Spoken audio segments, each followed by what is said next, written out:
Hello, welcome back to Loki's Librarian. If you are new here, welcome. I am your librarian, Katrina, and on Sundays I do a thing called Books and Booze, where I review a book and mix up a cocktail. This month we are looking at all the things the government spends your hard-earned tax dollars on, making this week's book Phenomena, The Secret History of the U.S. Government's Investigation into Extrasensory Perception and Psychokinesis by Annie Jacobsen. When I googled ESP cocktails, it spit back an espresso martini, and I thought, why not? I haven't made one of those yet, and I love espresso martinis. So this one comes from Tito's Vodka. That's the Tito's Vodka website. It says it's 2 ounces of course, Tito's Vodka, which I happen to have. 2 ounces of vodka, 1 ounce of coffee liqueur, a half ounce of espresso, a half ounce of simple syrup, half ounce of cream are optional. I'm not doing that because I'm not currently putting cream in my coffee, so I don't have any in the house. 3 espresso beans for garnish. So let's do this. ESP is a touchy subject with the military and intelligence communities. As Jacobsen identifies in 1942, Dr. Gertrude Schmidler, I'm probably mispronouncing that, she was an experimental psychologist with a PhD from Harvard, was conducting a questionnaire on individuals' beliefs about ESP and psychokinesis, PK. This led her to coin 2 terms which pretty accurately describes the camps and have made their way into modern parlance. Any guesses as to what those 2 terms might be? Sheep and goats. Sheep are believers, goats are skeptics. And in this one, I am a sheep. All right. I actually do believe that there are such phenomenon. I think there's a scientific reason for it. We just haven't found the science yet. You might think that's dumb, but 150 years ago, nobody knew about X-rays. 200 years ago, we didn't know about germs, germ theory, germ warfare. So it's not that dumb. Look at how much we've learned. I mean, hell, we now have quantum computers. People can't even fucking explain how they work. They just know that they work. So it's not that dumb. We just haven't found the science for it yet. Skeptics don't think there's any explanation, not even a scientific one, to explain it. They think it's all hokum. Anyway, c'est la vie. I don't have espresso. I do have a can of cold brew Nicaraguan coffee, and that's what I'm going to use. Sheep are refer to individuals who are confident about the possible reality of ESP and PK. Goats refer to those who doubt the existence of such. Doubters are a lot more rare than believers, to nobody's surprise, right? And I did shake this up, but I should have shook it up more, I think. It does make you wonder how much of reality we create based on what we pay attention to, right? Like, the sheep believe because they have this open perception of reality and everything around us, and so we see more, or do the goats disbelieve because they have such narrow world visions? That's maybe a little mean-spirited of me. Let me shake this up. I even remember to grab some coffee beans. They're not espresso beans specifically, but I do have coffee beans up here to garnish. America came into the government-funded study of such phenomena in kind of a roundabout way, and largely thanks to the Cold War. But the journey of this book begins with Henry Karol Andrija Puharich, who was a rather brilliant doctor of Yugoslavian immigrants in 1918. And I'm not saying that sarcastically or sardonically. He genuinely was a brilliant guy, very smart. He very early on believed in ESP as a result of an incident when he was working on a dairy farm, and a guard dog kind of cornered him, was barking and snarling, and he was worried he was about to be attacked, but he kind of mustered himself up and started projecting feelings of calm and peace. And the dog sat down and stopped barking. And this led Puharich to believe that ESP was a real thing, and his projection of calmness had calmed the dog down. Now, as I said up front, I do believe in ESP. Having said that, I think the more likely explanation was not the projection of the calm thoughts, but that his calm thoughts calmed himself down, and the dog read that body language and realized that he was not, in fact, intimidated or scared by the dog, and the dog calmed back the fuck up. I think that's probably what likely happened. The animals are a lot easier than most people realize. And it is as simple as wasting alcohol. Damn it. It's very good, but I'm very sad at myself now. I don't have any napkins in here. Damn it. Hey, honey. You want to come lick some espresso martini off my thighs? Hour later.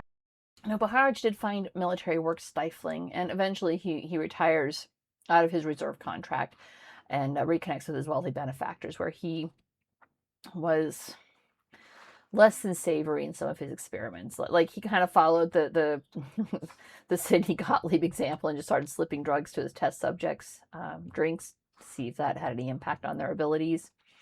and kind of had a similar effect to last week. They'd become paranoid and downcast and not know what the fuck was going on. A major difference was his test subjects were already sensitives, like people who had some sort of psychic ability, and the drug seemed to stifle that sensitivity.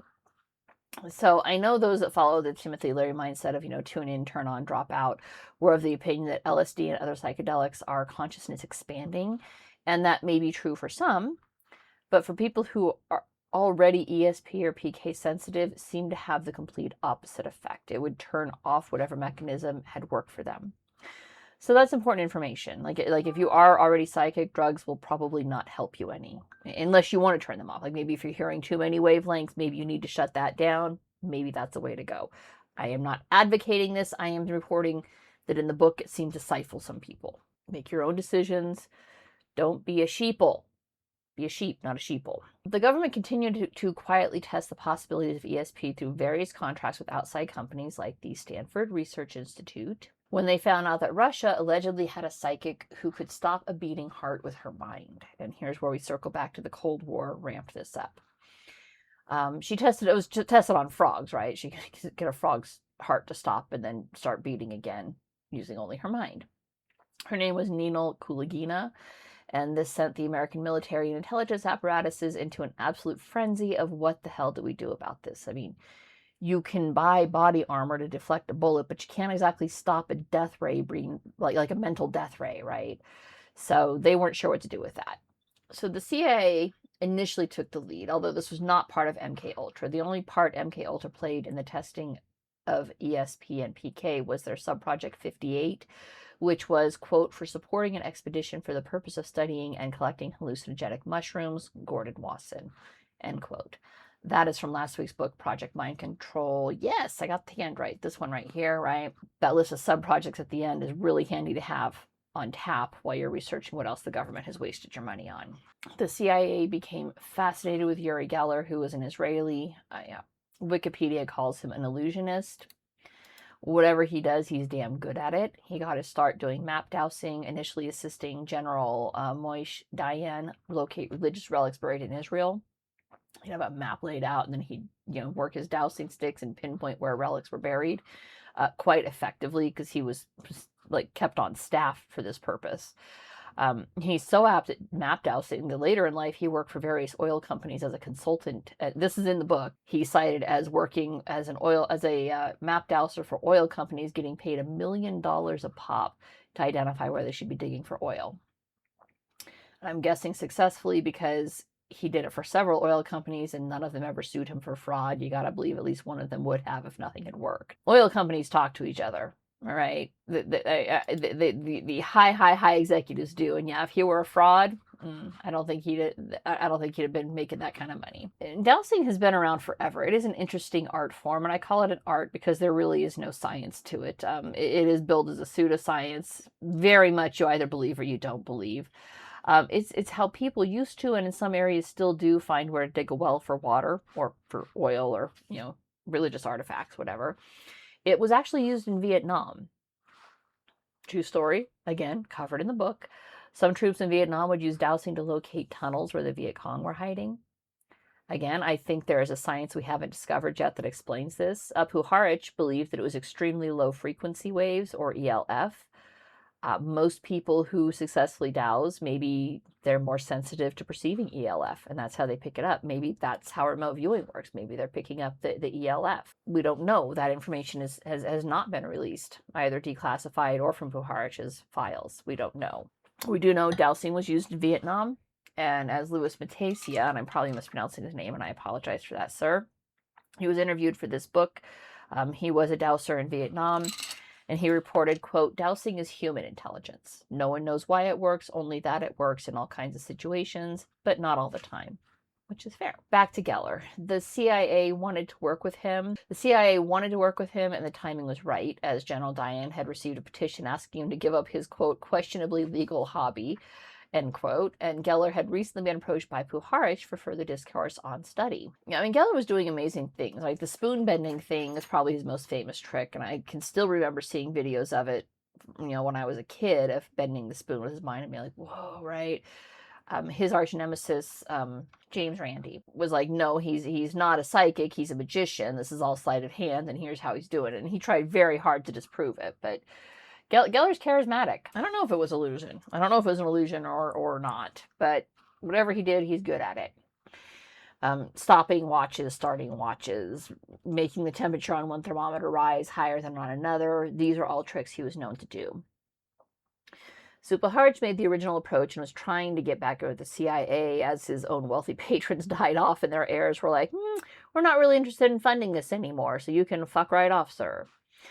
The CIA was immensely interested in Geller, but did not want anything to do with Puharich. Puharich had become a liability largely because of an extremely colorful personal life. His first wife had been suffering from depression as early as when he was in the military reserves. I think it was depression. And he sent her to live with her parents and then filed divorce immediately. He began an affair with the nanny and then filed for divorce. Divorced his first wife, married the nanny, who eventually leaves him because of his obsession with work. But all of these things made the CIA look at him and go, red flag, we're not going to work with that guy. So the CIA didn't want to risk work with the high-risk Puharich or to be connected with him. But they basically need to pay him a finder's fee because he's already sponsored Geller coming over to the United States. And they couldn't really pay Geller directly. CIA is clandestine. They got to find some kind of intermediary, right? So they hired Geller and Puharich through the unimpeachable intermediary of Edgar Mitchell. Mitchell was an astronaut and a member of the Apollo 14 crew. Absolutely unimpeachable in his integrity and character, right? And again, no sarcasm here. Genuinely an unimpeachable guy. And Mitchell was fascinated with telepathy and participated in a clandestine experiment of his own devising while on the Apollo 14 mission to the moon. NASA was not aware of this intended experiment. He did this entirely on his own. Each astronaut is allowed a minimal amount of personal items, and Mitchell chose as his personal items a set of Zener cards. If you've ever seen Ghostbusters, you know what these are. It's those cards that Bill Murray, oh no, my Gen X brain is failing me. Finkman. So if you've seen Ghostbusters, you know what these are. It's that set of 25 cards that Dr. Finkman was showing to his ESP experiment. The effects of negative reinforcement on ESP and psychokinetic ability. The effect? I'll tell you what the effect is. It's pissing me off. They each have a symbol, a hollow circle across 3 wavy lines, a hollow square, or a 5-pointed star. Now, after lights out, Mitchell crawled into his bunk and made note of the time on Earth, then stared at each Zener card in turn, making a note of which card he looked at, for how long, and what time it was on Earth. On Earth, psychic Olaf Johnson would be making notes of what images he received. Now, Mitchell proceeded through the rest of his moon landing, the details of which are breathtaking to read about and included in the book. So, and there's some possibility that he was using... Well, it could have been ESP, but also could have been his own very well preparation for this landing, all right? NASA doesn't just shoot and pray, right? They do everything they can to make sure that their people are coming home safely. The press had an absolute field day when they found out about this, most likely due to a leak on Johnson's team, as Mitchell didn't say anything about it until his crewmate made a joke about the newspaper articles, and Mitchell admitted that it was true, that he had been the one sending the signals back to Earth, if you will, mental signals. For the record, Johnson's predictions were about 51 correct guesses to 200 signals that Mitchell sent out, so about what you would expect for random chance. Not the best. So there's the skeptic support right there. The goat seeing see, I knew it was all fake. Does this prove telepathy is not possible? Not exactly. It just says that either Johnson or Mitchell is not actually telepathic, and I'm personally putting the blame on Johnson because he was the receiver. If he was as psychic as he thought he was, it shouldn't matter whether or not Ed was actually capable of sending. He should have been able to pick it up. But the fact that Ed was a believer tells me that wasn't like his skeptical brain going, yeah, I'm looking at these 3 wavy lines and there's no way he's going to see this, right? And I admire Ed Mitchell. I admire the courage of anyone who's willing to blast off planet Earth with absolutely no guarantee of return. And I'm not talking about like a expected possible trip to Mars for colonization purposes where we know that's a one-way trip, right? I'm talking about you're going to the moon, hoping and praying the math's right and you're going to make it back to Earth. NASA plans carefully, does everything humanly possible to ensure the safety of their crew, but Apollo 14 happened right after the near catastrophe of Apollo 13. And as we learned when I read Bringing Columbia Home last year, year before, whenever, sometimes human possibility just isn't enough. I mean, man proposes, God disposes. This review is already getting too long, so I'm going to kind of jump ahead to the remote viewing program, because that's where this all ends up, right? All of this discourse and disposition, slow burn to get to where what really became the story, right? Defense Intelligence Agency the DIA ran the remote viewing program, of which Joseph McMonigal would be remote viewer 001. What is remote viewing? Remote viewing is when a person attempts to gather information about hidden or distant targets. SRI, that's Stanford, put together a team of Ingo Swann, Russell Targ, and Harold Puthoff, and they created the protocol which DIA would use to train their remote viewers. The DIA recruited McMonigal in 1978, and he would work as a remote viewer for DIA until he retired from the military in 1984. Then he would continue as a contractor to the program until its termination in 1995. So he did this for almost 20 years and was one of their most successful remote viewers. What led to the program's termination? Well, let's just say it got too popular. And I don't mean that in a good way. I mean it in they recruited the wrong recruits who blabbed about the top secret program after they were forced out kind of way. Here's what happened. Part of the training for remote viewing program was done at the Monroe Institute, a facility located in Faber, Virginia, where selected people would go to learn about how to expand their consciousness, on taxpayer dollars, of course. Monroe Institute is a nonprofit organization. That does not mean it works for free. So in the December 2nd, 1983 group to enter the facility was one of the newest members of the remote viewing team, Edward Dames. Dames was a former Morse code intercept operator, and he was a true believer in ESP and PK. He believed this happened. Not that there was necessarily a scientific explanation for it, but that it was real and that he may be one of the ones who was capable of doing this. And he also believed in UFOs and in the Akashic Record. It's not as far out there as it seems. The Akashic Records are, how do we describe this? Let's call them a cosmic library. Okay. Coffee beans or bitter beans. It's a cosmic library. It contains the complete history of every soul, thought, word, emotion, and intention that has ever or will ever exist across all of time and space. Like if the multiverse is real, the Akashic Record is the Wikipedia of the multiverse. Danes believed in this. And this came out because as they were trying to scientifically explain how remote viewing worked, the instructor kept talking about the Matrix where these things could be found. Matrix, right? The 1999 documentary, The Matrix. Dames drew the parallel to the Akashic Records, and that kind of entered the official documentation, unofficial documentation. They try to keep everything very scientific. Now, none of this in and of itself is a problem until Dames starts to move up in the organizational command and starts giving his remote viewers coordinates on Mars. Okay, I mean, technically sure, but here's the problem. My tax dollars are paying for this, and it's completely unverifiable and unverified. All right, we have no way of knowing if what they were seeing was actually true. It would be a different matter entirely if the Mars rover had sent back images that matched anything the remote viewers had reported. Now, that would set off a fucking frenzy, right? On the other hand, it's entirely possible Mars rover did send back such images. Because while the CIA, who eventually took over and shut down the remote viewing program, has declassified thousands of documents related to this program, many thousands more remain highly classified. Why is that significant? Well, the U.S. government's classified records under Executive Order 13526 are automatically declassified after 25 years from date of original classification. So, yeah, original classification. Much of Stargate, which is what the program was called at the time of shutdown, it had a couple of iterations prior to that, but they changed the code name to Stargate sometime in the late 80s, right? Was declassified, but not all of it. 95 to 05. This book was published in 2017. If it was shut down in 95, there was no earthly reason for all of the items to not be declassified unless the government is trying to protect something. And there are reasons they might not have declassified that have nothing to do with protecting information like that. It could be to protect the names of people who are still active working for the CIA. That's not the only reason they don't declassify things. Look how long it took them to declassify the JFK files. I'm going to leave that last bean there because those were really bitter. Really like those, but I'm not going to make another one because it's a lot of alcohol. And it's still fairly early in the day. I will finish my cold brew can instead. So Ed Dames, true believer.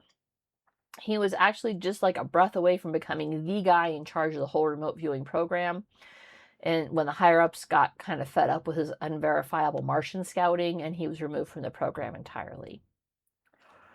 So he did what most people do when removed from a job they love. He founded his own company doing remote viewing. Yeah, well, I'm gonna go build my own theme park with blackjack and hookers. Along with David Morehouse and Mel Riley and Paul Smith. All remote viewers working on the same contract. Now, this is not inherently wrong. There's actually nothing that precludes you from starting your own company, even as an active member of the military. Usually, you may need to jump through a couple of additional hoops to get approval to work outside the military so that you don't have a conflict of scheduling or a conflict of interest even. None of that's wrong. The problem was when Dames talked to a reporter, and the reporter did a big news article on it in November of 1991, talking about how the government was paying contractors for psychic spying, basically. And we, the people, were a little miffed that our tax dollars were being thus used. The CIA took over and shut down the program, started declassifying most of the documents. Now, there is so much more than that in the book, and Jacobsen does a remarkable job building the structure for the whole picture, looking for a balanced and nuanced approach at a pretty controversial piece of American history. I mean, it's weird. Like she says in the book somewhere, like 73% of people believe in some sort of psychic phenomenon. One of them doesn't mean I want my tax dollars paying for it. Like I said, let the rich and wealthy chase this particular fucking dream. I don't need to do it off of my fucking blood, sweat, and tears. And there were some truly unexplained, as of yet, phenomena discussed in this book. And by far the most successful remote viewer was Angela Della Fiore, who was a civilian remote viewer and made her Army handlers deeply uncomfortable on many levels. Mostly because she just was comfortable with who she was and never hid who and what she is. She's a psychic. Always said that. I'm a psychic. She never claimed the pretentious title of remote viewer. I'm a psychic. I'm using my third eye. I'm opening my third eye right here and seeing things. And all of this made the military squirm because it flies in the face of military vigor. Additionally, they were trying to build this as a skill that anybody can be taught. And if anybody can be taught how to do it, there's science involved. It's not just a gift. And also, she basically bullied her way into the program under the belief that this is where she belonged and what she was meant to do. She skipped the chain of command to get there, which is a monstrous no-no in the military. And yes, she's a civilian, not a member of the military, but as a military contractor, even before this, right, she was working as a civilian contractor for the military when she became aware of the program. She should have known that you don't skip the chain of command. Open door policies are a strictly civilian thing. This is not something that exists in the military. And then, after all of that, to add insult to injury, she had a truly remarkable success rate. Like 80% of her viewings were accurate, like detail accurate. Like she could provide names and dates accurate, alphanumeric coordinates as they were called, which is well outside statistical random chance. 80%, that's more than a random coin flip. It's what they called an 8 martini success rate, which was a phrase coined by Ingo Swann in the early days of the remote viewing program at SRI, meaning the data was so good that it cracks everyone's realities. So they go out and drink 8 martinis to recover. That's good, but again, very bitter. Jacobsen recounts other successes, including cases of precognition that were accurate. So things were predicted ahead of time. Kidnapping of a highly placed American turned out to be a general, I think, who was stationed in Italy. It was accurately predicted, and I don't know if he missed the memo or didn't believe it, but for whatever reason, the general was in fact kidnapped. A boat bombing that happened in the Strait of Hormuz in Iran, because here we are 40 years later still talking about Iran. That was predicted. freaks out the remote viewers when that happens, that when they predict things, and I don't blame them. I would be freaked the fuck out too if I saw something before it happened. Colonel who was kidnapped and killed, I think, by Hezbollah. That was one of Fiorella's sort of misses. Di Fiorello? Yeah, Della Fiore's few almost misses. Almost. She thought he was still alive, but she said something about, watch his feet. His feet are going to give it away. When when our forces managed to capture one of the Hezbollah leaders, I think it was Hezbollah, it might have been Hamas, but I think it was Hezbollah. We captured one of their leaders, and they're like, release him or we're going to hang the colonel. And then they showed pictures of the colonel hung, and the way his feet were hanging was not what happens when somebody's hung by the neck until dead. It indicated he had been killed well before that and his body frozen. So, yeah, that's morbid and creepifying. So there we go. She recounts a truly shameful episode of U.S. history, that of, I'm going to mispronounce this, Su Xian Xian. Xian was born in 1911 in Shanghai. He studied engineering in China before moving to the United States in 1935 on a scholarship to MIT, where he earned a master's degree, and then moved to Caltech to earn his PhD in 1939. And he was a certified genius. He was a leading expert on aerodynamics, jet propulsion, and rocketry, co-founded NASA's Jet Propulsion Laboratory, and he was patiently awaiting his naturalization papers when McCarthyism hit its stride and was eventually deported, sans citizenship, for being a communist sympathizer. He was not a communist sympathizer. He wanted to be an American. What he became was pissed off that America threw him away after all he had achieved and helped her with, and he took that grudge straight to China, where he became the father of Chinese rocketry, giving China her first atomic bomb, first hydrogen bomb, and her first satellite. And he also returned to popularity Qigong, which is seen as another way to focus ahead of remote viewing, which is why he was in this book. We took one of the most brilliant minds of the 20th century and shipped it to an enemy state because of McCarthyism. It was definitely not our finest moment as Americans. Anywho. Jacobsen does not just report the believers. All right, she includes the skeptics' views too, like with Mitchell's failed attempt to telepathy back to Earth from the moon. Right, that's going to feed the skeptics, and that's fair, right? Like I said, it's not better than random chance that he got 25 right or 50 right or however many, right?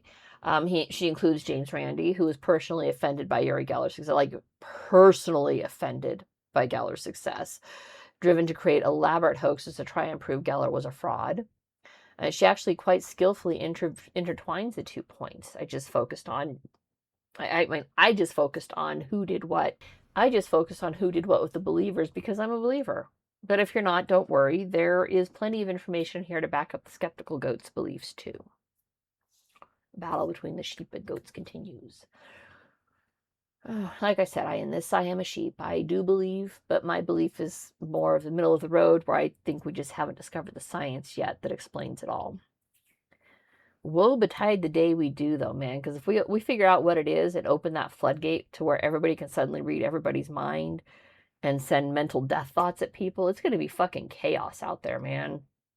Like, there's probably a reason it hasn't been discovered yet, and that is that humanity is still entirely too fucking violent to handle that kind of power. I really enjoyed this book. This is the second book of Annie Jacobsen's I've read. The first one was last year, Operation Paperclip, and she is eminently readable. She's good with her citations. She carefully researches everything, then builds the story thoughtfully so that one topic flows easily into the next, and then kind of loops it all back to the beginning.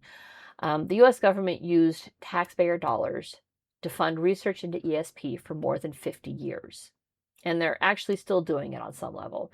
The U.S. Navy, as of the writing of this book or publication of this book in 2017, was trying to teach her sailors how to be more intuitive, which is not such a far cry from the U.S. Marines teaching her Marines how to douse in Vietnam.